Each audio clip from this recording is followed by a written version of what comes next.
Hi everyone, let's get started blocking out our scene.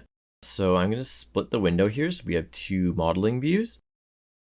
Remember, I like to have one free modeling view and one that would be the render camera preview, so that's 0 for the render camera. By default, it is pointing downwards. We want sort of like a classic anime scene, like city scene with puffy clouds and everything, so we definitely want to be looking upwards and from a more human perspective. So there are a few ways to manipulate the camera. You can just grab it, like select it and press the G key to move it around. You can also use R to rotate it. If you press N, you can get very specific with the actual degree values that it's rotated at, which is very useful in many cases. But for me, the most intuitive way is to go to the window that has the camera view, because this only works if you are in your camera view. So 0 again. Press N and then view and then camera to view. And what that will do is let you move the camera around with your middle mouse button. So you can get like a really good position that way. And then also if you hold shift, it will do the like panning feature, so you can move your position. And then control middle mouse and moving your mouse up and down is like the dolly feature, which is just a very satisfying way to like determine your distance from something or determine the distance you want. So let's get set up a bit. Let's use this as like a placeholder building. So I'm just going to stretch it out. SZ, make it a bit smaller. We don't have to be super accurate with our scale or distance of anything because we are just rendering them out as 2D layers. So I won't be doing it one-to-one scale or anything. Let's get another building. Shift D, X, offset it a bit, GY. Grab the camera again. So let's just try and get a really basic layout going. These are going to be like our background buildings. One thing that will help us a lot though in setting up this scene is to put a background image like a sky. It will really help us determine our space in the scene, like where we are viewing from. It just makes it way more intuitive than having this like gray nothingness with a bunch of grid lines. So there's two ways to do that. One I've already shown you, which is import images as planes. So if we go to cloud-bg.jpg and bring that in, scale it up, make it less gray by changing our render view. So press Z. Let's do material preview. And we can see our sky. So you can already see it just makes the scene way more complete and it will make it way easier to compose. I really like doing images as planes because it is super free in like how you can like resize and angle everything. But I'll show you another method too, which is using camera background images. Because one drawback with using images as planes, as I mentioned before, is if you get certain angles on things, you can see the light is actually like bouncing off of it. So we do want something that won't be affected by our light setup so easily. So let me just get rid of this plane. And then if you select your camera by either clicking the border here, or you can click the camera itself in your 3D viewport, or you can click the camera up here. Your camera options will appear over here, the little old-timey camera. And then let's enable background images, expand it, and then add image. We'll add the same image as before, the one we just imported as a plane. So let's do cloud-bg.jpg. There we go. And so the difference here is this one is actually bound to the camera. So you can see no matter where I move the camera, it's just actually attached to it, and it's not actually in the scene itself. Now, when I made this cloud, I put a lot of buffer area around it.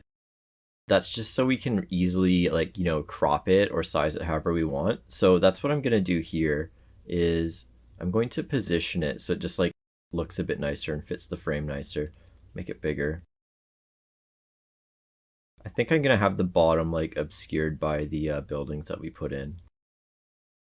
It's just adjusting it on the y-axis to go up. There we go. And we have a good sense for how the sky will look at the final stage. This is not final by any means, so we can actually change this to whatever we want. if you just need an image to help you like set up your scene, you can use something like Unsplash and use some royalty-free images, or just use images that you've taken yourself.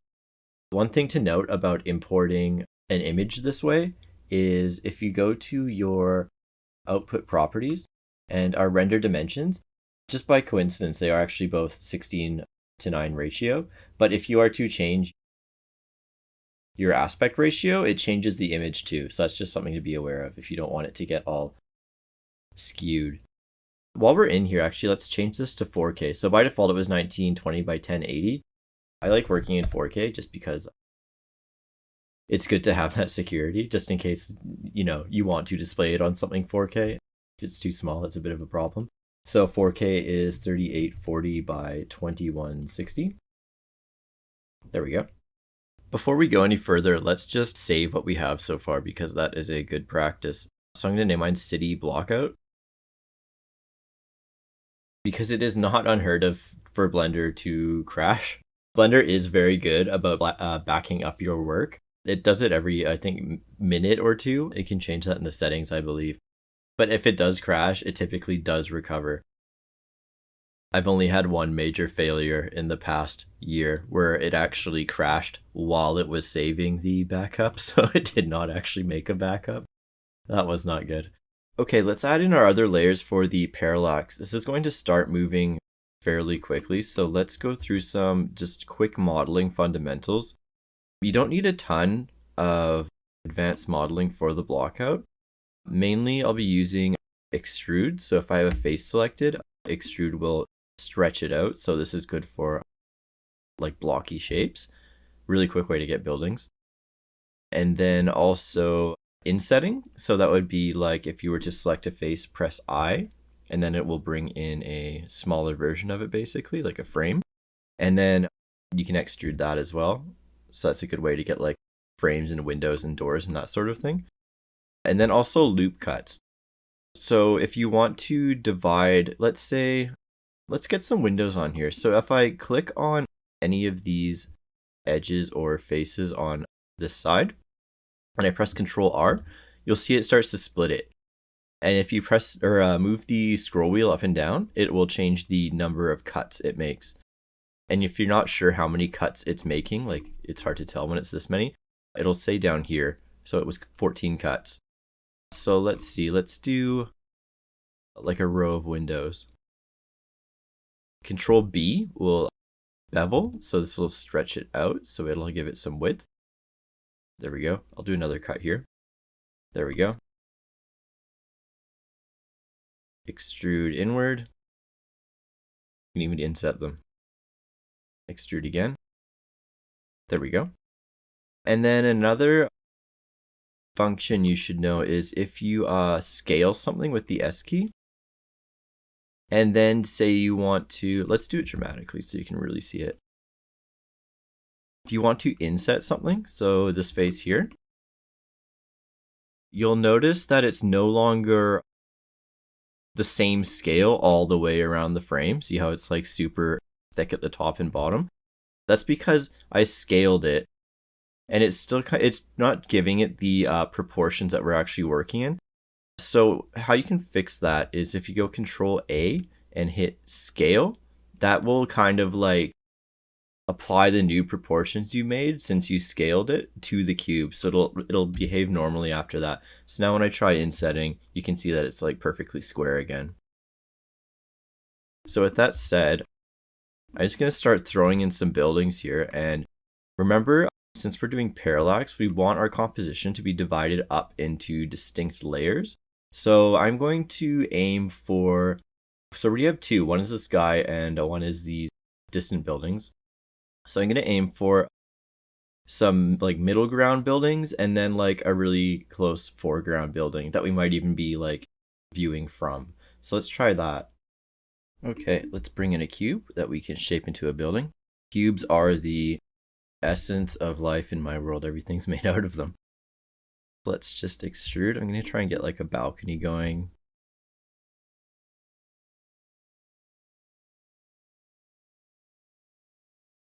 Oh, I should have mentioned it before. The bevel tool is one that I use a lot. You saw me make windows with it before, but mainly it's actually used for corners. So I'm going to select this corner with edge select up here, and then Control B, and it will bevel that corner. And then if you use the scroll wheel to make it more rounded.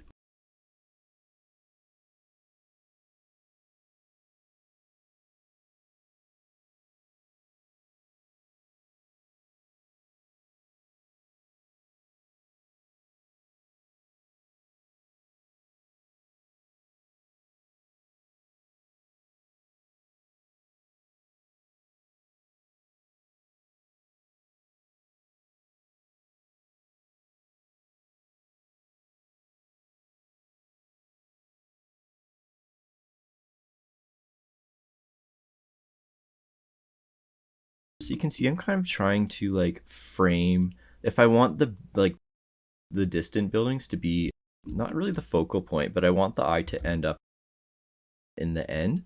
So I'm trying to like frame them naturally with the environment.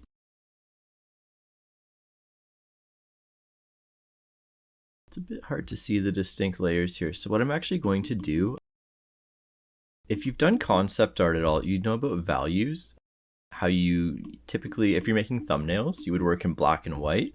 And the closer the object is to your camera, the darker it would be. So I'm going to make a few materials just so we can see like that distinct separation. So these are already fine. They can just be white. This one I'm going to make a gray. So I'm going to select that object, go to the shaders, material options rather, and add a new one. Then I'm just going to change the base color so it's a bit darker. There we go. And then this one, same thing. I'll make a new material. This one will be even darker. This is going to be the closest thing to the camera, so I'm just going to make it black. Let's split the difference a bit more.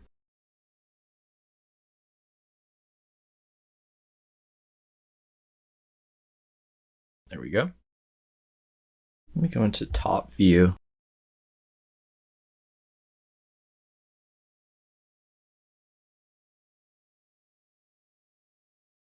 Stretch them on the y-axis. I'm going to rotate them too. If you hold Control while rotating, it does it in values of 5 degrees, so just like it's easier to get round numbers.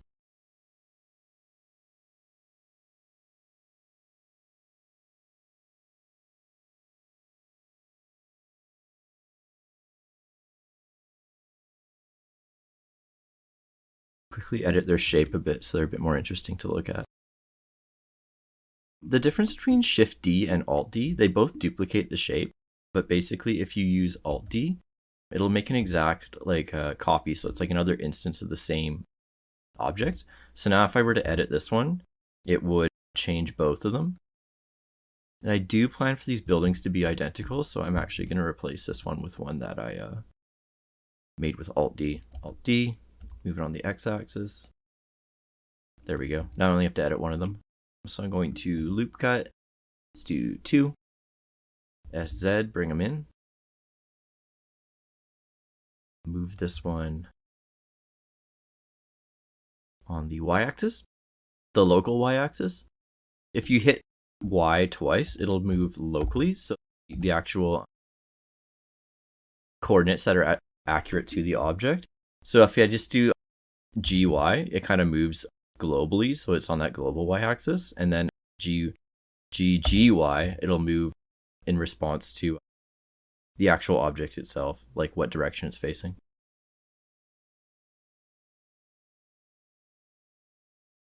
Or sorry, press the axis twice, not the G key.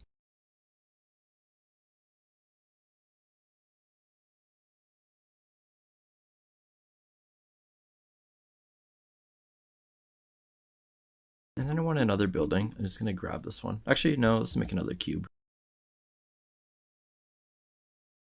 So I want this one to be the same. It's going to be the same distance about as the middle ground building. So I want them to have the same material.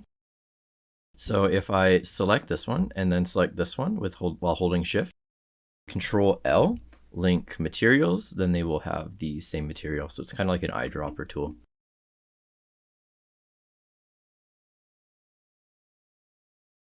So I use this a lot. If you hit this magnet and then switch it to, I find edge to be the most useful.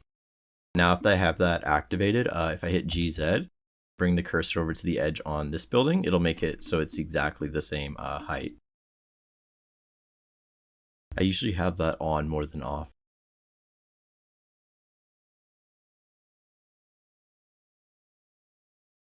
So I'm moving everything in the left window, but I'm actually more looking in the right window because I'm just trying to compose a nice looking scene here.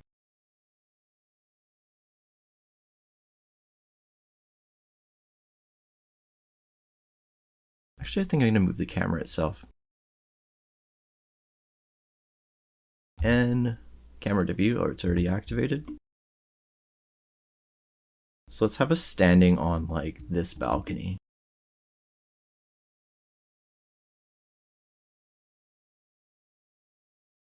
And I'm going to put something on the roof here. Probably like some signs, like billboards. So I'll just add a plane here.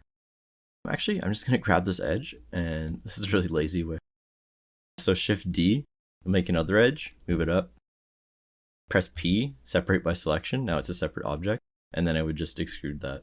That might be too many steps, but like, yeah, when I'm in the flow of things, I find that very natural to do. Extrude that edge upwards with E, Z. And I'll make it on the other sides as well. So Shift D, X, or Z, 90. Oh, I do say Z sometimes. GUI. Shift D, Y. Snap to that edge. Bring both of them closer to the other panel.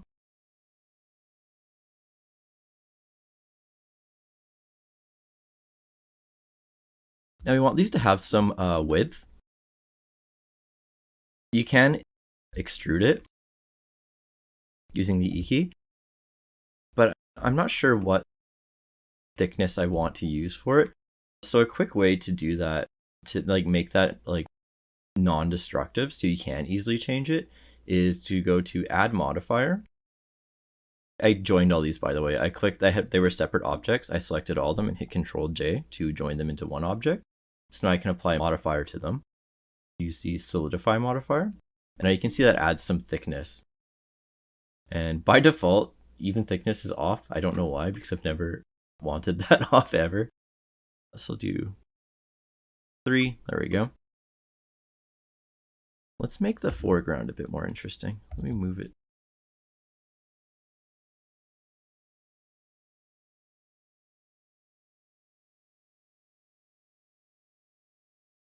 Let's add a railing here. So we're like, it really gives a sense of scale. So I'm going to just add a cube here. I'm going to make this tall and thin by scaling on the everything except the Z-axis. So Shift Z, there we go. And then I'll make a loop cut, up top. And move it up with the GZ key. Grab these two faces. ESX. And then it'll go in both directions. How wide should I make these? We can fix it later.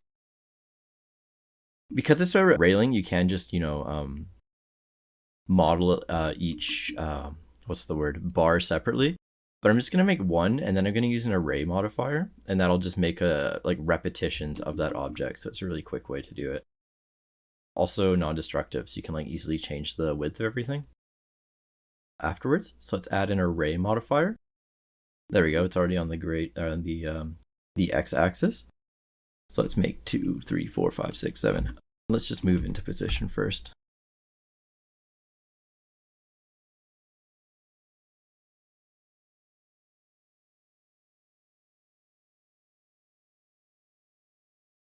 And let's make it the same material as the foreground. So again, click this, then second object, the one you want to take the material from. Control L, link materials. Made the scene like 100 times better because it really gave you a sense of like what you are standing on and gives it a lot more scale. And I want to door right here, so it's not just a wall. Let's do that with loop cuts. So I'll make 2 loop cuts. That was Control R. I'll bring them in with SY. Seems like a reasonable width for a door. GY. Nope, snap. I always forget snap is on. But I use it so much, I usually just leave it on and try to work around with it. Let's make it about yay far from the door. And then another loop cut for the top. GZ. Probably about twice the height of the railing. And let's just bring that in with an extrude.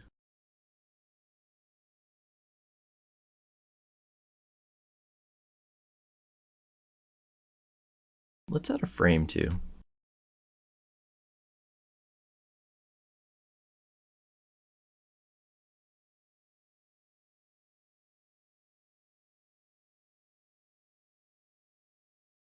Frame, and let's just extrude that outwards.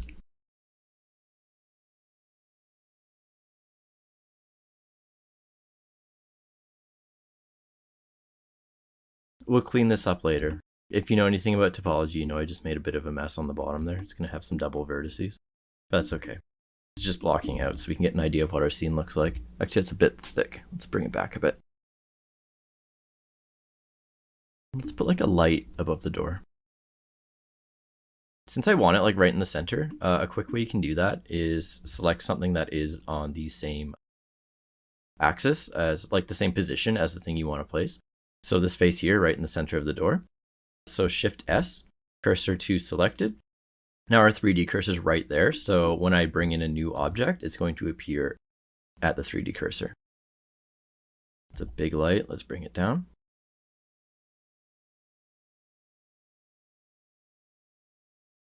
These are the same object. I actually want this cube separated. So if I have the cube selected, just press P, separate by selection, make it a separate object. Snap it to the edge.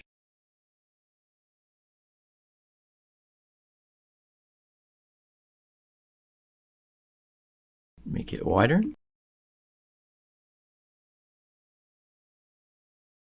And shorter. And let's bevel this edge. That thing I mentioned before, if you scale something on a specific axis, the origin is, because I accidentally made it part of this building, the origin is way over here. So now when I scale, you can see it's like flying away from the origin. So I want the origin to actually be in the center of the object. So you can right click it, set origin, origin to geometry. Now it'll scale normally.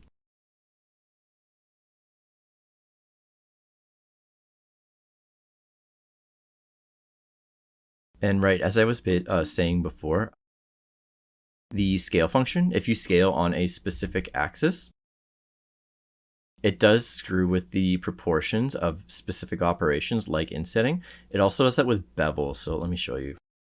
Here's a cube. Let's make 2 of them. Move it to the side so you can see it. And another one. And then this one, I'm going to go into edit mode, and I'm actually going to do the same thing. So it is the same height and everything. So this one on the right, I manually modeled it to be that size, whereas this one, I just went into object mode and scaled it. So now if you see, if I use the bevel tool, the one that I did manually, the bevel is fine, like perfectly 45-degree angle. And then this one, since it got skewed, if I use the bevel tool. So again, if your bevel is behaving weird, that's usually because your scale has been altered. So to apply the new scale, just Control A, apply scale, and now it should be fine. There we go. Okay, so we have a door, railing. This other building needs a railing too, that mid-ground one. Copy that over, Shift D.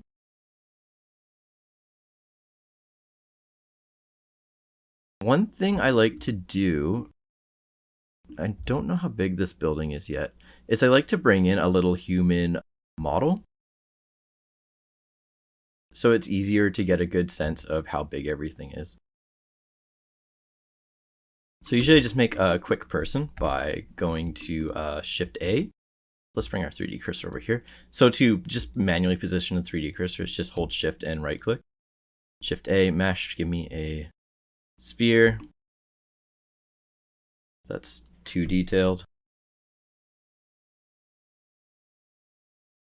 And then I'm going to model in the top-down view here. RZ90, there we go.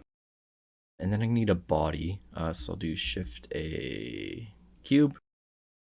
So typically, what is it?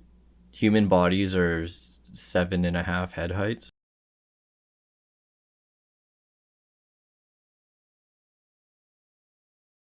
SY, then hit 6. It'll make it like, 6 times as big as it was before. I'm just gonna eyeball it though. We just need a rough idea. I'm not doing actual anatomy here. Give him more of a neck. And this is an anime world, so the proportions do not have to be accurate. Just semi-accurate.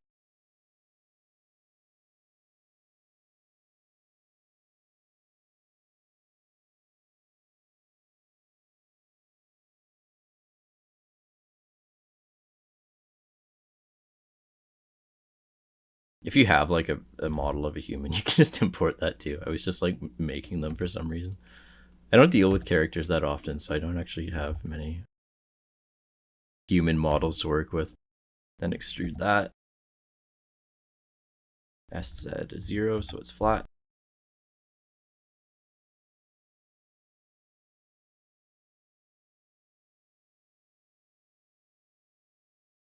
Let's put him on a little diet here. There we go. Looking good.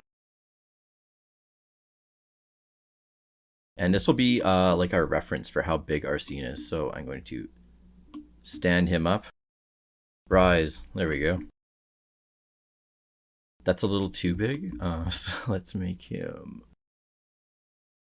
Do I have snap on? I'm going to turn snap off. Actually, let's do snap on and get him on this floor. There we go. Now you can size him up, but it's going to size outward from the origin, which is like in his chest right now. It'd be way easier if like the origin were in his feet and we could just scale him like up and down so he just like gets taller. So I'm going to do that. So if I hit tab, press 3 for face select, and then select the feet because I want that to be the origin. I'll just use this back pad here. Shift S. Cursor to selected, and then set origin with the right click, origin to 3D cursor. There we go. Now when we scale him, he'll grow upwards. Let's try and get him so he looks believable on the balcony. So way too tall, so let's see. Should I make the railing bigger or him smaller? I'm going to do smaller railing. Let's make it like a generous sized balcony. And railings are like about, if you were at an actual railing, it would probably be like about at your biceps. I think just above the elbows. Seems a little tall.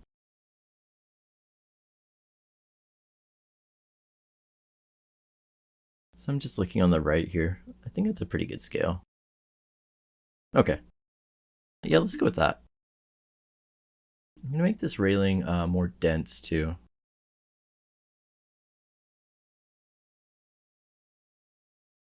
Increase the number with the array tool or modifier. And then let's make another one for the other side.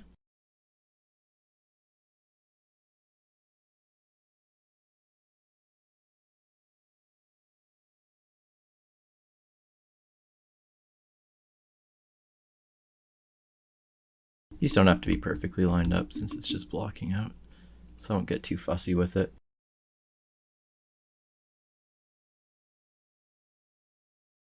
This balcony is very large, I think, so I'm gonna move this in.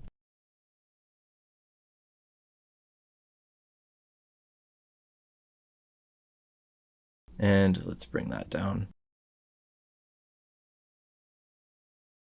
How many was that? 10. Let's do 10 for this side too.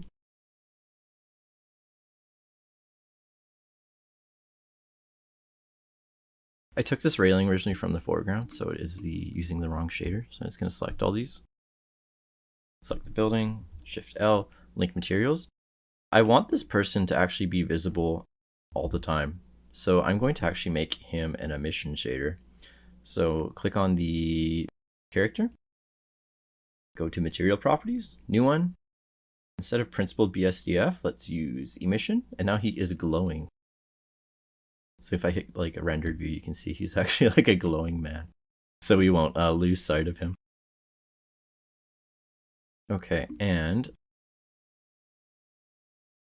so if you've ever seen my art, you know I'm really big on piping and cables, so I definitely want to add some of that to the scene. And I'm thinking to add it like coming out of the building here, or going this way. So let's add a quick curve. So curves are sort of my bread and butter. Like for all those complicated like models I do, it's just all mesh, or sorry, all curves. There are a couple types of curves. There's Bezier curve. That's what most people use. This one is going to be more comfortable for you if you have used like vector art much, like Adobe Illustrator and stuff. It has like anchors and handles and stuff. I actually prefer to work with just Shift A, curve. This one, that's just called path, and it's a NURBS path. And I find them super easy to work with. So now if you enter edit mode, you'll see it has 5 vertices. And if you move any of them, it will just shape the curve to sort of smooth out the area between the vertices. So right now it's because the vertices are kind of far apart, it makes like a very smooth curve. But if you want like a harder angle, all you have to do is select some of them and right click and subdivide, and now you can see it's a sharper angle, and you can just keep subdividing, and the more you do it, the more sharp it will be. So you can like really play with like, you know, gravity and things like that, like making a cable like drape over an edge or something and get really specific with it. The more subdivides you do, the more vertices you will have to deal with. So it's good to get like a good idea of what shape you want before subdividing it a bunch, because again, it can get quite difficult to work with if there are a ton of subdivisions like that. Make a new one. Shift A, curve, path. So I'm going to add some thickness to this curve so it looks more like a pipe. Let's see. So if you go to the curve options on the right here, under geometry, I do not know why it is called bevel, because in my mind, this has nothing to do with beveling. It's called depth too. It's not even called thickness. I don't get it. When I think of beveling, I think of corners. And then we can shape it by grabbing these. So let's see. I'm going to rotate it.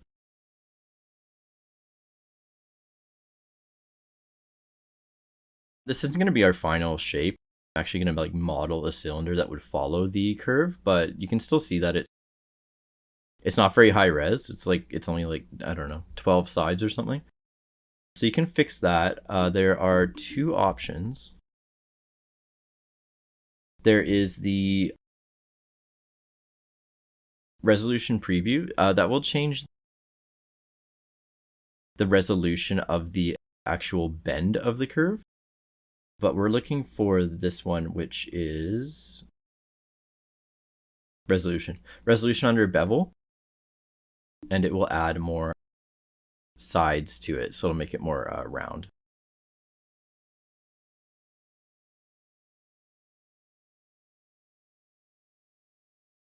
So I'm thinking to have the pipe leave this building and enter this building, so it like crosses the street. Even if you don't see where the pipes start and end, I think it is important to like have a plan for what they are actually doing, so it will really influence how you actually design it. If you think about what it's doing. So right now I'm thinking it's connecting these 2 buildings.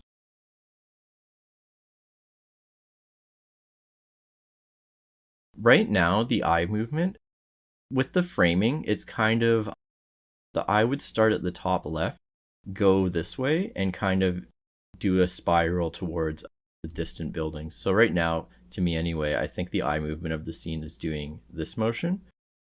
The pipe kind of brings it in another direction.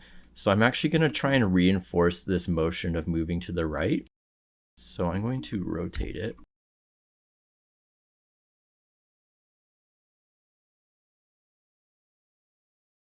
Though the problem is, what is the pipe now doing?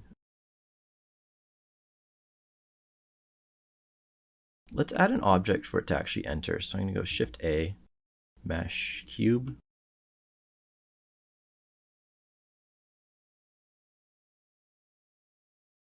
And of course, this is just my city scene. I would encourage you to try making your own, just using these techniques. But if you just want to kind of copy exactly what I'm doing, that's fine too. But I would be really excited to see some original compositions. I'm going to make these the same color as the midground building, because these are going to be the same layer in the parallax.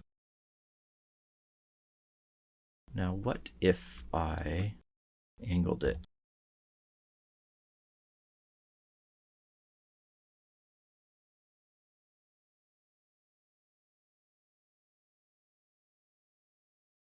You can also sketch out your scene in 2D if you like. I just really like kind of sketching in 3D. I just find it very intuitive and very easy to make changes. Let's bring everything back so you can see everything. Because I don't want to lose this door. This door is kind of like a really strong like immersion tool. The railing and the door, I think, really tie everything together because it does give you a good sense of the scale of everything you're looking at and also where the viewer actually is. The camera up.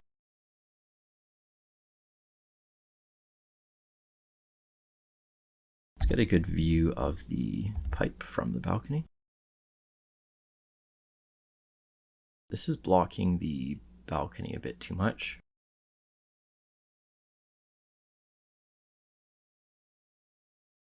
So I was double tapping X because now this thing is rotated. So I will likely be using local adjustments more. Like if I hit G, X, it's just going to move globally. X, X, we'll move it, or sorry, X, X, there we go.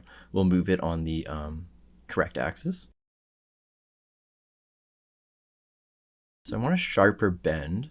So let's do subdivide. Yeah, there we go.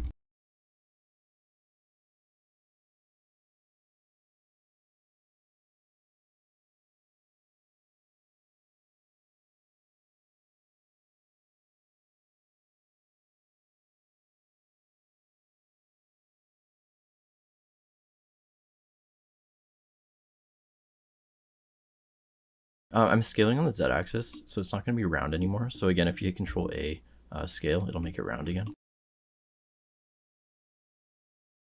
Now I need to figure out how it's going to actually interact with this building.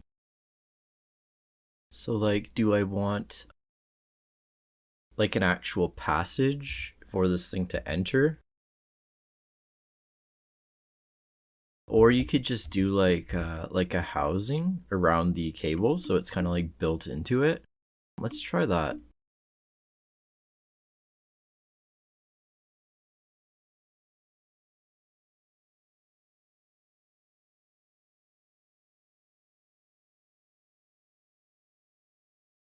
I want to bevel this edge, but because I scaled it, the bevel's going to be weird. So remember, Control A, scale, bevel.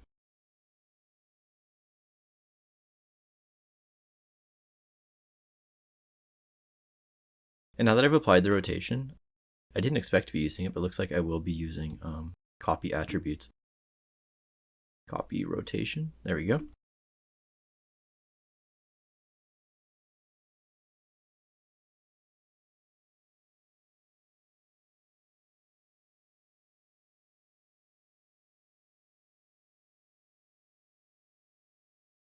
Just due to the lighting, the foreground and the midground are very similar colors, so I'm actually going to lighten the material. Let me apply this material first. So since these are all the same material, it's actually linked. You just have to change it on one object and it'll apply to all of them that have it. There we go. That's way easier to see.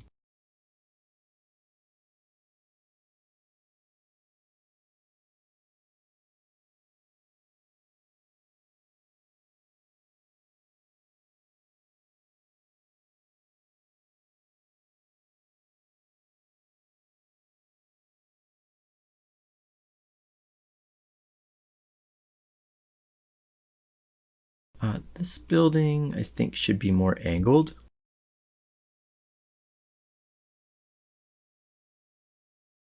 That's a really useful camera hotkey, by the way. Pressing period on the numpad, it'll just bring your camera right to whatever you have selected. So very useful for if you're modeling with lots of objects. Let's rotate it. RZ.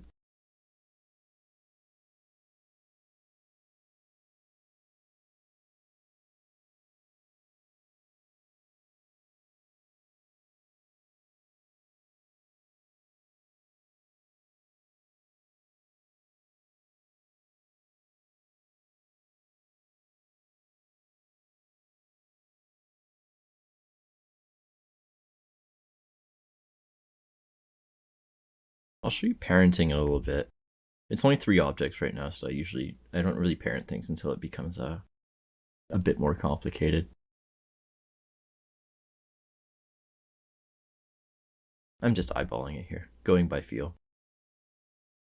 If you're familiar with the rule of thirds, quick crash course, basically, if you were to divide this up into thirds, you kind of want focal elements to land on where the lines intersect. And if you click on the camera and go to, where is it? Composition guides. You can turn on thirds guide here.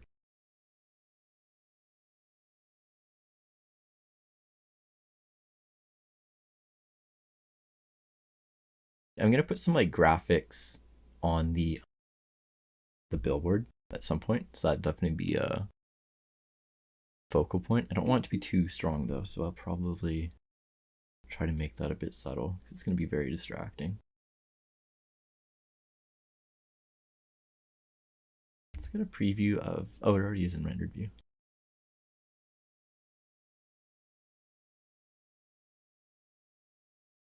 Though if you do not have a, oh, it's using CPU. Yeah, if you don't have a powerful GPU, try not to use render view too much. This scene's not super complicated, so I like to work in render view because it's oh, and turn on denoise. There we go. I love working like this. The denoise, it makes things feel kind of painterly, and I don't think that's their like intended purpose. Because I believe it, like a good denoiser, you wouldn't be aware that it's denoising anything, but it makes this like painterly effect. And I kind of like it, but it is actually, I think, technically a flaw of the program. There are different denoisers. I was using, where is it? Open Image Denoise. I was using that for a while just because it is the newest one. And I noticed my CPU usage was so high, and I was like, oh man, do I have to buy a new CPU? What's going on here? I learned that Open Image Denoise, it only works with your CPU, and it uses it very heavily, so I don't use it anymore. Yeah, my CPU usage was just at like 99%. I'm like, why? Because I was so certain that it was using my GPU. Then I was shopping for a new CPU, and then I learned I don't need one at all, so that was nice.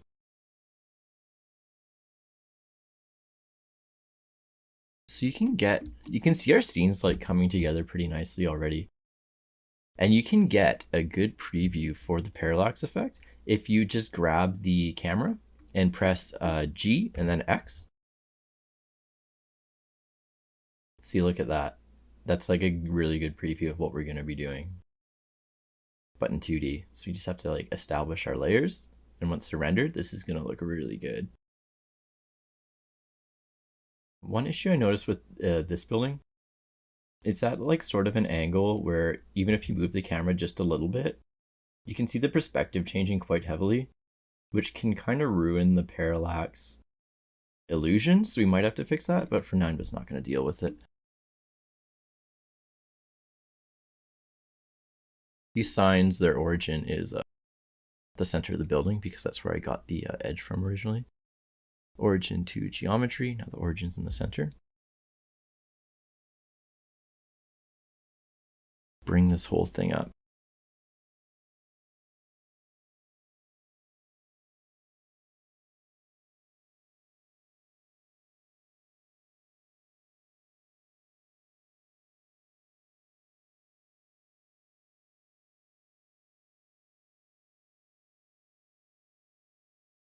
I'm going to extend this building. You likely won't see any of this, but I just like having that extra like buffer area.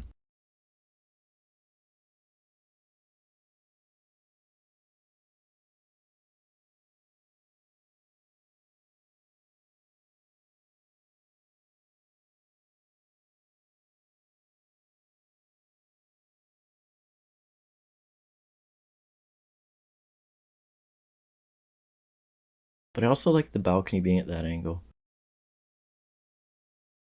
Just playing around. Try everything.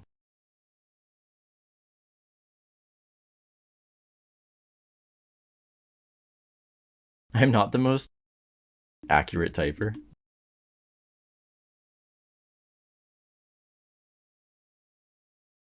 When I'm typing words, I'm more of a type as fast as I can, then clean up my mess in editing kind of person.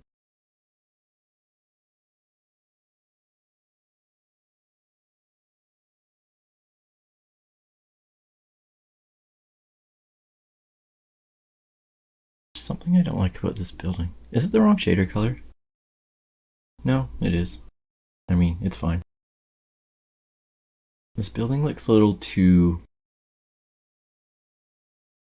like it has too much importance to it. It's drawing too much attention. Though that could just be the lighting, which we'll play with later. Though that would be a good segue for us to talk about our world lighting settings.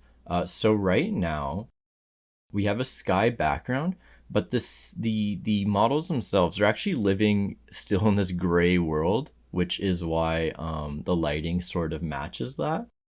So we can set up our world shader. So let's just bring up this window here.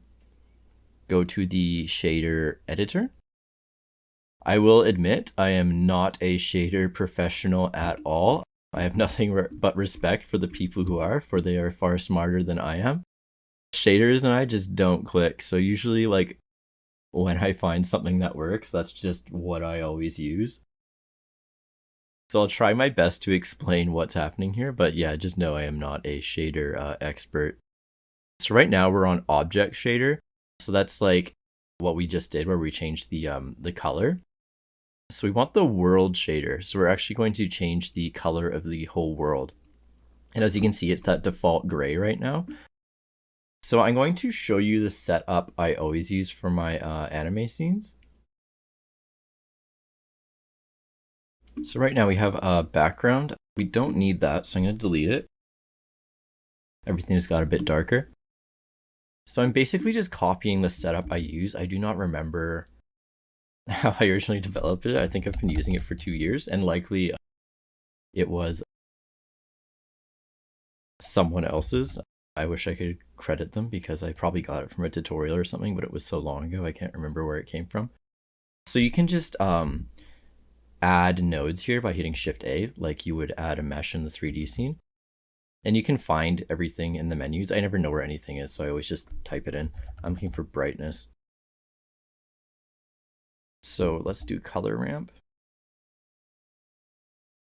I always want to spell color with a U. I wish there was a British English option. And then Shift A.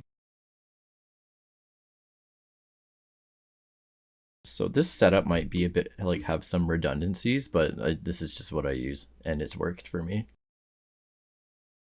So right now it's using a gradient as the world lighting. It's a black to white gradient. So I actually want to do like a blue gradient. And this is like instantly, you'll see like the anime feel come out immediately. So I'm gonna add another one. So this one, I'll keep it as white. This one I want to do sort of like a sky blue. Just eyeball it.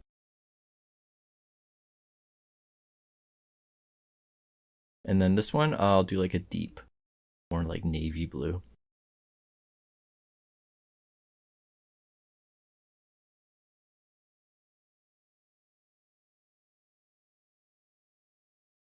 There we go.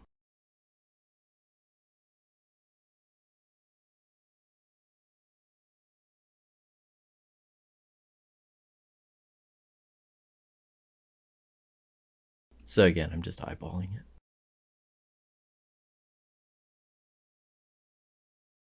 You can see already how it like much better the lighting matches the sky now. So this was with, it's like how much did that improve the scene already? We're not done actually. So let's do Shift A. Now this area I actually don't understand why it's necessary if you know shaders. But I just know when I don't use this, it doesn't work properly.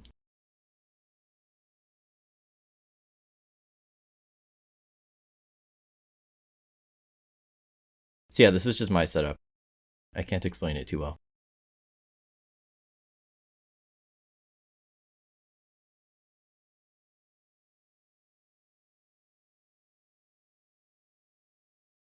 Now you can see it has like this nice, it looks like it's sitting more in the environment better, like in terms of lighting.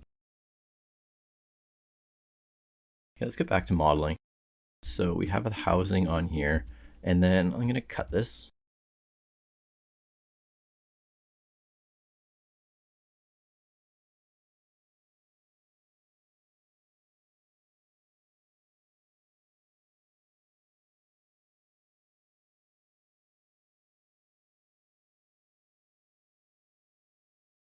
And you know, if you've seen my art, I really like really tangled piping. So let's add some more to it. I'll just use this one as like a base template, so I'll just duplicate it. Shift D. Let's make it much thinner.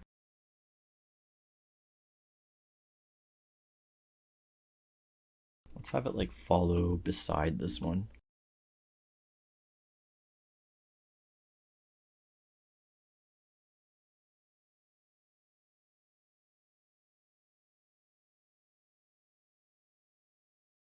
Let's just make it follow the other one. We can dial this in later. I'm just looking on the right here to see what looks interesting. I do really nerd out about the placement of the vertexes because I like to think about how much the pipe weighs and how it would interact with the environment. So right now it's not realistic in that it's just like sticking out with no supports, then sort of bending. Just doesn't look realistic.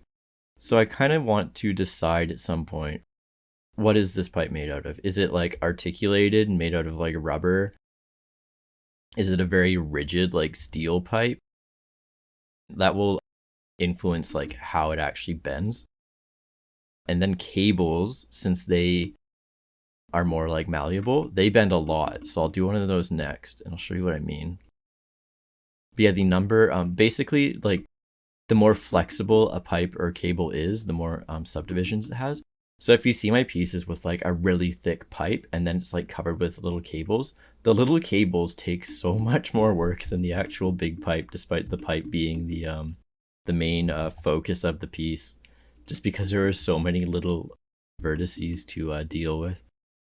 So let's have a cable that's sort of like draping over the pipe. Do I want it coming off this edge? Maybe. Well, let's try it out for now. This is just a block out, so of course nothing is final. I think a fence up here would be really nice. It would help add some scale. As you can see, I like talking about scale a lot. It just really helps you compose your scene, make it more believable. Let's do a quick fence. Chain link fences are quite time consuming to model. I may just provide one for you. For now, let's just use a little bare bones fence. Because it's not complicated to model a chain link fence, it is just time consuming. And there are many tutorials teaching you how to do that already, so.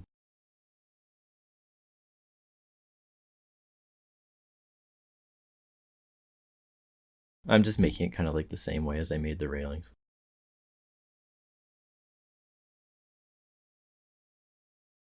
I forgot I already have something that's very similar shape to what I'm making. So I'll make another one. Duplicate. Actually, I'll use these ones because they're already the same color.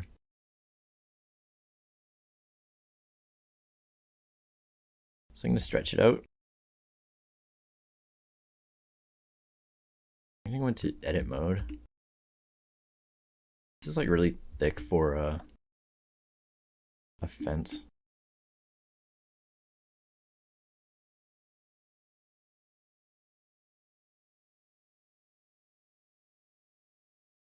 And let's make this shorter.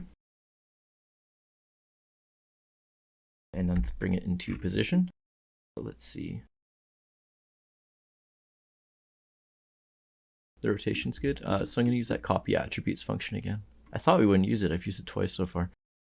Copy the rotation of this.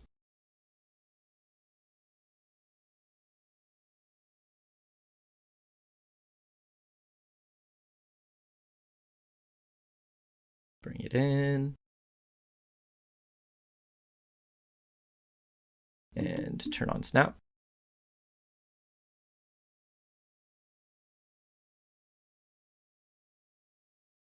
This fence is designed to keep people from, I guess, jumping off the edge or entering the building from the side, so that looks good too, just in terms of proportion. I'll make it a bit wider.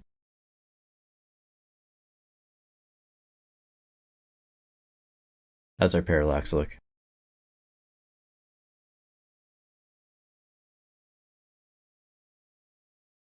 Okay, now for that cable.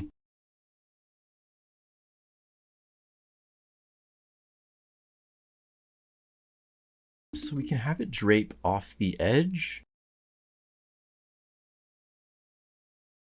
Let's do that. Might not necessarily be what we do in the end, but it'll explain how I do wires anyway. So we have a new path. Let's add some weight to it so it's like a wire. It's a pretty thick wire. So let's do 0.0075.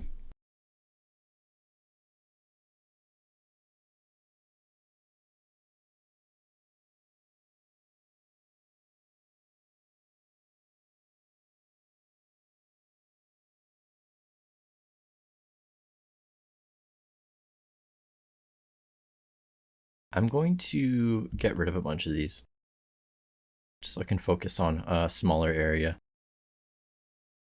Okay, so snap is off. Snap is going to be a huge headache if it were on right now, because we're going to be dealing with a lot of vertices. Okay, so delete that one too. You can actually extrude curves too. It'll just make it longer. So that's with the E key.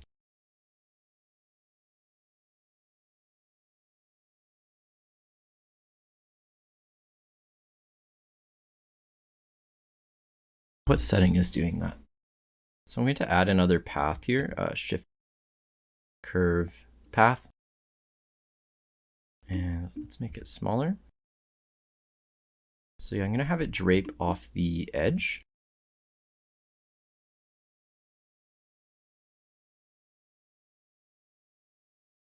That's pretty thick. Let's dial it down a bit. 0.0075. This is just dependent on your scale. We haven't been working to scale, so your number might be different. Just do what feels right. I want like a rubber cable.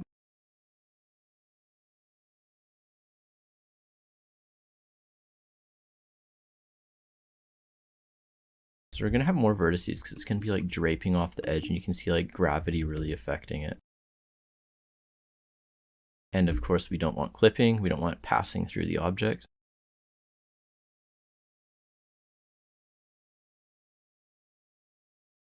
So you can see how little cables can be way more work, the larger ones. In arrangement anyway. The larger ones require actual modeling. Let's pay attention over here how it's actually going to look. That actually already looks pretty cool. So let's have it draping over the edge. I'm just looking on the right to see how it would look in the actual composition. That looks pretty cool. Let's try that. And then let's have it kind of fall off the edge and hang off. I love like really wild, like disorganized cables. They really give everything like a nice like dystopian cyberpunk feel. Let's just do a rough path right now and then we'll clean it up.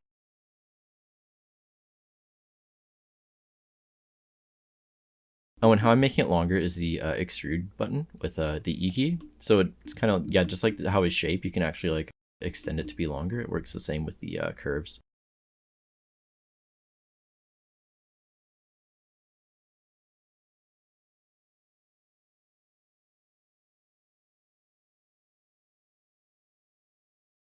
Let's have it not clip through the object.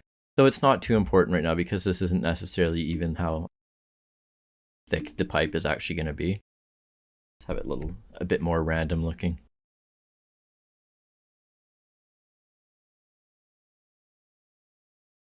It kind of like looks like it would actually sit really nicely if it were against this railing.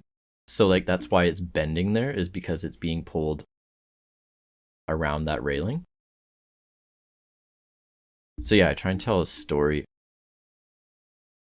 with how I lay these things out. And I find it's just good to think about. Don't place things like randomly. Of course, place things with like a nice composition, but also think about what they actually are for. Like sometimes it would be very cool to have like, you know, like a very complex winding path of pipes on a wall. But like, does it make sense to actually do that? If they were building these pipes, they want to use as little material as possible. So it's usually best to just make them as short as you can.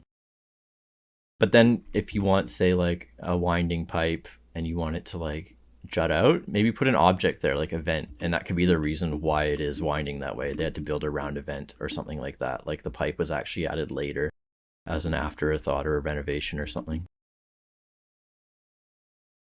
And then the vent too, think about place a vent where it would make sense. Like if we wanted a vent, like this wall would actually be fine. Like an air conditioner too. They're usually like near balconies or on balconies. But like, don't place a vent on the billboard. That makes no sense. Let's just extend this more. You won't even see this, so it doesn't matter. Cool, that looks good to me. This one does not look good to me though. It looks like it's like defying gravity. It's just floating in the air. So how we can approach this one, we can make it joined with the large one, have like a band around it so it's like connected to it, so it follows it that way. But let's just try some things out. Again, like do your own composition if you like. It would be really fun. Just do something that feels right and looks good. If it doesn't make sense in it, but it looks really good, I will find a way to rationalize it in my head. Well, actually, maybe we should have a vent on the billboard. Because it looks so cool. Then I have to invent a whole reason as to why a billboard has a vent on it. Yeah, like maybe they're tied around here. That is very tricky to model though. That looks good though. Sorry, my indecisiveness is showing. Or should it be falling off the ledge? That makes more sense to me. Instead of it just like jutting out straight with no support. We could add a support here too though. Actually, how would that look? Shift A, mesh, cube. Let's make it smaller. S, Shift Z, so it scales everywhere except Z. So we get a tall, thin object. Bigger. I don't know how I feel about that.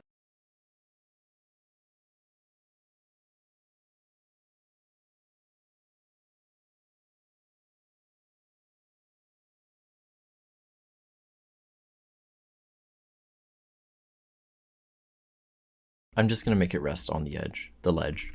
We can bring the whole thing down actually. So it's all resting on there. To move the cable, so let's just grab the vertices that are actually affected.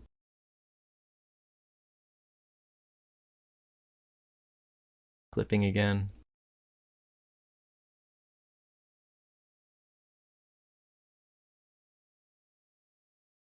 Right up against the railing.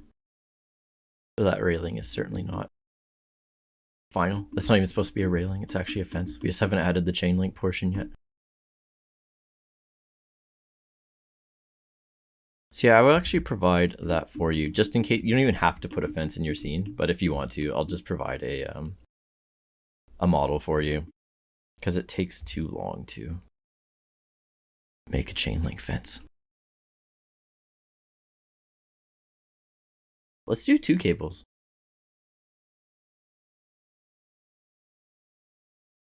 Shift Z, Shift D. Let's make this one drape over the other side. So I'm going to remove like all of these vertices, dissolve.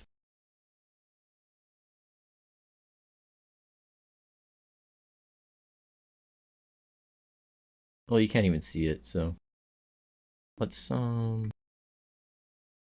might not see it. Ooh, you see the shadow though. That could be cool. Though our lighting isn't final, but that would be cool to see the shadow of a bunch of cables there.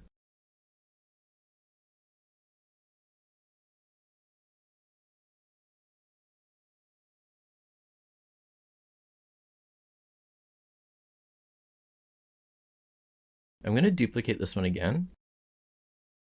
Just put it right beside it, so it's like 2 cables that are traveling in a pair, and then they kind of split off when they come into contact with the pipe.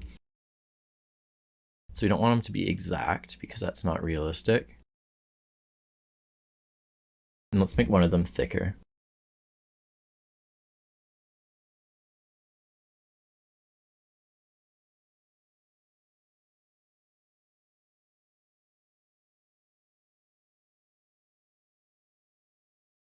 Maybe we can make actually one thinner.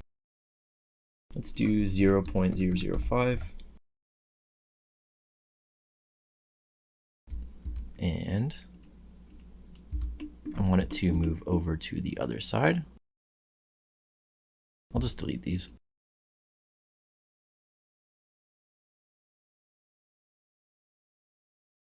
Let's have it drape off the edge.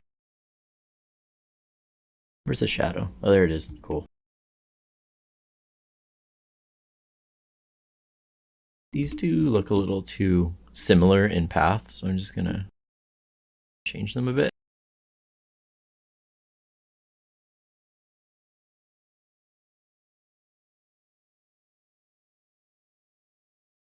Way of working is very particular. People have released like, I think like geometry node setups, and then there's like Houdini files for like, or projects for like procedural wires. I really like placing them by hand though, because I feel like that's the reason my pieces look the way they do, is because I work this way. So I feel like if I took this out of the equation, my work just wouldn't look the same anymore. I want to keep it, so this is how I will always work. Let's see, what else should we do?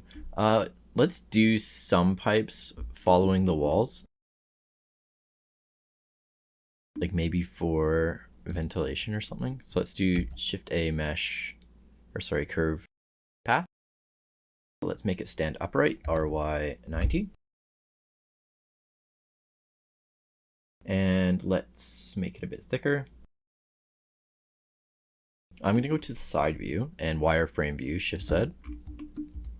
Edit mode, EUI. I want a right angle on this one. Let's just try and get it so it looks natural.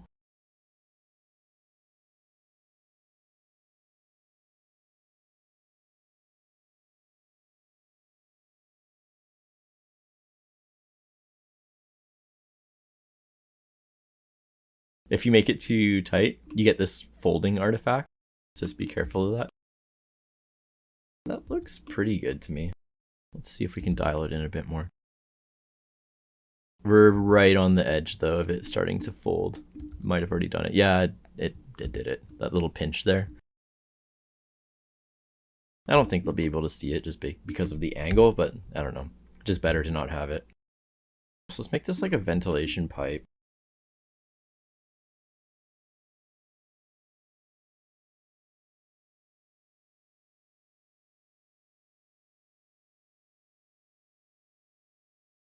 And like I said, I mean, I don't know exactly what this pipe does, but I do know if they were building it, they would want to use very little materials for it and make it very efficient. So that's why it's just a straight pipe. And then let's do a second one. Shift X. That's possibly for like another, like a gas line or something. I'm making these different sizes really just from a design, for design reasons, just so they have visual interest. And so the details are a bit more tertiary. Because that's a really important thing about details, is you want like a good proportion of smaller ones to larger ones. Like you don't want to have an equal amount of small detail across the whole thing, because it does make it kind of confusing for the viewer, and they don't really, like I've talked about before with eye movement, they don't really know where to look if detail's just consistently everywhere. Think of like a patterned, like, I don't know, shower curtain or something. If you look at it, there's like really no like focus point. It's just like a pattern that's everywhere. So I use that a lot in composition. I think it's because my background is in graphic design. I like to think about that a lot, where the eye goes, because I used to have to make advertisements for like magazines and stuff, and you really wanted to control like, oh, I want them to read this first, then this section, and then I want them to read this stuff at the bottom. So you have to use like, you know, color, weight, composition to kind of control where people are looking. And I like to carry that over to my artwork. Because right now I really have this like, this light is going to be, I'm going to try and make it lit too. So the eye would just be here immediately and then kind of follow this natural movement towards these buildings in the back. And in the final, the buildings, they're very up front right now, but I'm going to make them more faint in the final. I'll probably make them blue as well, just so they're kind of distant and more like atmospheric. Because if you make them faint, it gives this like sense of thick atmosphere and distance and scale. Like if they're really faint, it just makes them seem like they're so large that they're being obscured by the atmosphere. So that's just a good way to give a sense of like really monolithic scale. This building, what should we do with this building? It's a bit plain, but we don't want it to be too distracting. It's mostly there as a framing object. See, if it weren't there, it's just kind of open on the right, and it makes this sort of feel like we want to give the impression that this is an entire city. And if it just sort of ends there, you can't see anything, it kind of gives the impression that this is the edge of the city, like there's not much after that. So I want to give the sense that we're like right in the middle of a city. So that's what this does. It just gives it a nice frame and a good sense of where you are. But it's a bit plain. That might be okay. Let's see if we add like a staircase to it.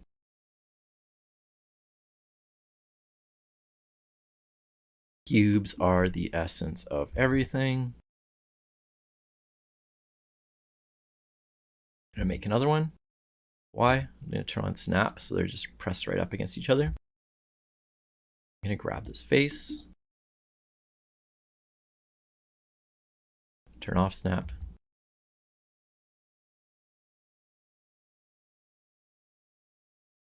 Just making a quick staircase. This is not accurate at all, just for blocking out purposes. I'll join all these. And what if we attach it to this building?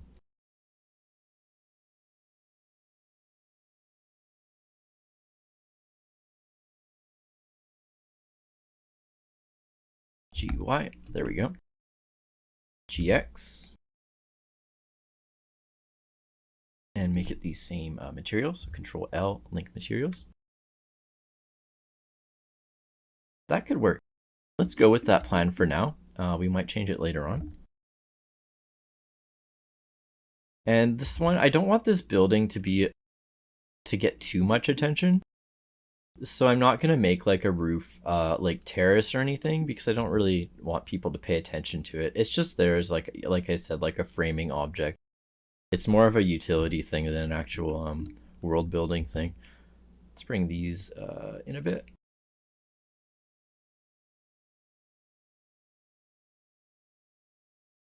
You can't see as much sky. That's okay though. I do want this building to be taller.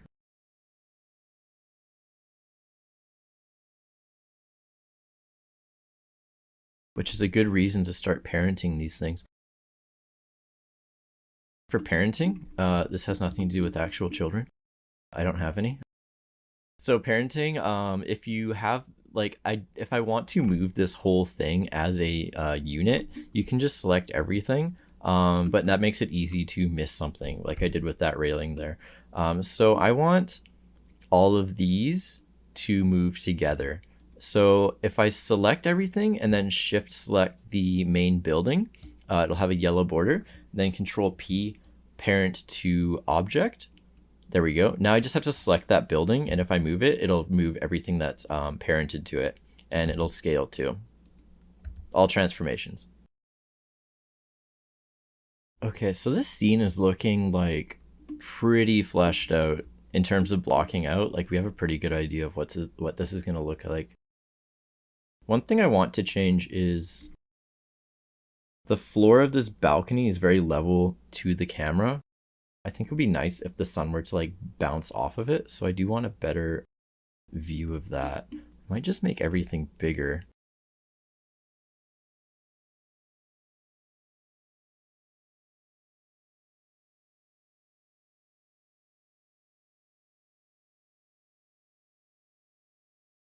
Let's parent this stuff too.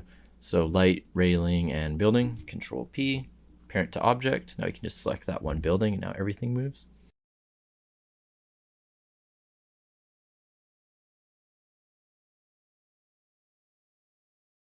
Let's try and make this a bit more accurate. It's not going to be accurate by any means because I'm just completely eyeballing it, but let's think about how far these buildings would actually be. That seems better. And let's make them bigger. I think it'd be cool if these had like a connecting bridge. So I'm gonna try that. I selected a face. It's already the same rotation. That's why I'm gonna build it based off that and then separate it from the object. Now I just have this plane that's the same rotation of everything. You can also use that copy attributes feature. I never use one method to do anything. I'll just use whatever my hand and my brain wants to do at any given moment. And then extrude that. I'll turn on, oh, snap is on. There we go. And then let's make it angled.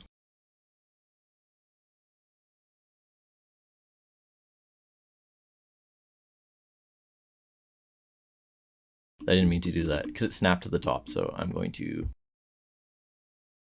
snap back. There we go. Let's do like, it's like one floor.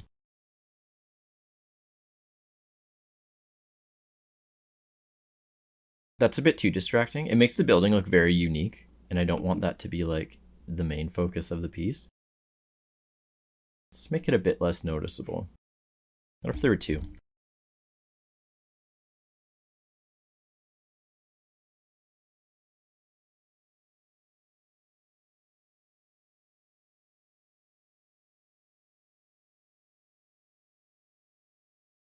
It's not completely out of the way, but it's more out of the way than it was before. GX. Let's bring this one.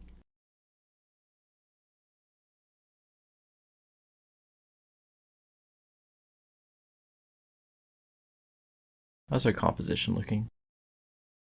Note to editor, sorry, I moved the camera here. I can't move it back to where it was before, so hopefully that can be fixed. Okay, so just a few more minor adjustments, then we can move on to creating more fleshed out assets instead of these just basic blocks. I'm going to make this taller.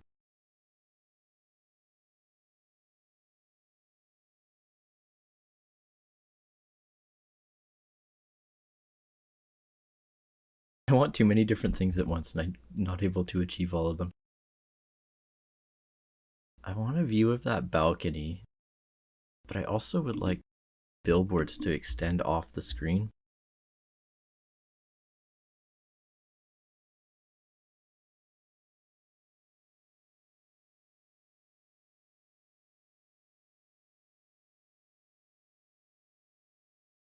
I might be being too particular with this portion here. Maybe if I angle the building. No, that wasn't it. Well, maybe this is fine, and I'm just being too picky. What if we edit the scale a bit? Make the man smaller, which means we have to make the railings smaller. I'm just going to scale them down. I'm going to bring the camera to the guy.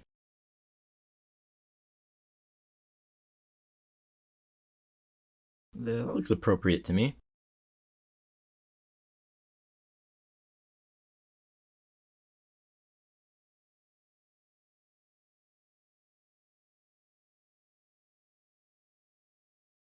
Just so it's framing the scene a bit better. Yeah, this one's really subjective now. I'm just trying to get everything in a way I like. The door is too close to the edge of the camera too.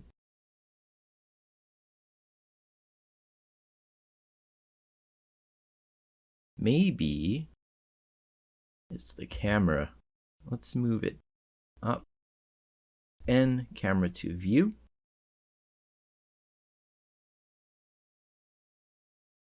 Oh, here we go. It was the camera, not the assets. Okay, and I'm going to uncheck this so I don't lose my position.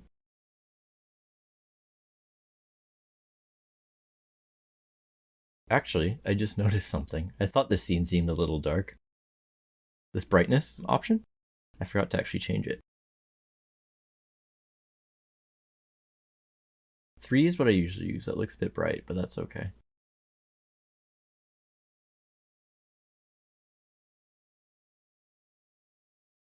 Let's just change it for, let's go against my usual setup. 0.1 works well. We can also just completely change this in post, so I wouldn't worry about it too much. It did feel a bit dark there, though. Let's test our parallax, see how it's actually looking. It will be quite cool to have these details become more visible as the camera moves.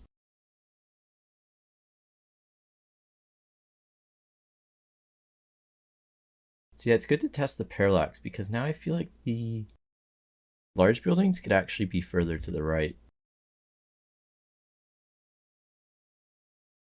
Maybe even off the edge.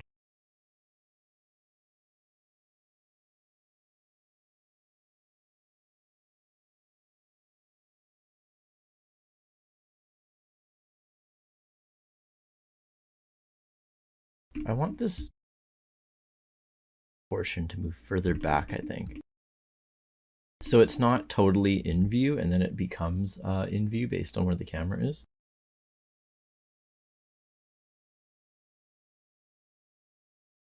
Oh yeah, I think that would look good. So you move to the right for animation, and then you can see all this new stuff form. And we can do it slowly because it does go against what I said earlier where I want the eye to kind of go this way. If this new stuff is appearing over here, it's going to bring the eye back over here. So I might just make it so it's slow enough that they can absorb the whole scene and then notice this stuff afterwards. I think that's pretty good. And then also, I mean, we'll talk about this more when we're actually doing the camera animation, but you can do like a zoom too with parallax or a combination of both where it's zooming and panning. So this block out I think is a pretty good starting point. So now we're just going to swap some assets. I'm going to explain how to both model from a reference photo and also just modeling from your imagination. I like to do a combination of both. It's good to have some real world elements in it, or just modeling from photos so you get everything. I mean, references are just more useful in making your stuff look more believable. I've done it so much that I use fewer references these days for actually like free modeling. I just kind of have a sense already of how things should look. But like these buildings, I'm going to actually use a reference photo, so they are based on actual skyscrapers. So next portion, I'll be using a program called FSpy, and you can use your own photos for it. I'll provide some photos for you if you want to use mine. But yeah, you can take your own, or you can find just references online, even just like Google Earth, like because it's an anime scene, we're obviously going to try and have this loosely based in Japan. You can actually use Google Earth, go like cruising through Japan on Street View and take a lot of reference photos there. I do that a lot for utility poles and little details like that because I'm not in Japan right now. I go there quite often, but I'm in Canada and I can't book a flight to Japan if I want to look at some utility poles. Yeah, I use Google Earth for that, and you can get really good references for buildings as well. So this is it for our block out portion. So I would save that. And then let's move on to a program called FSpy. So I'll show you how to get that set up. And yes, I'll see you in the next video.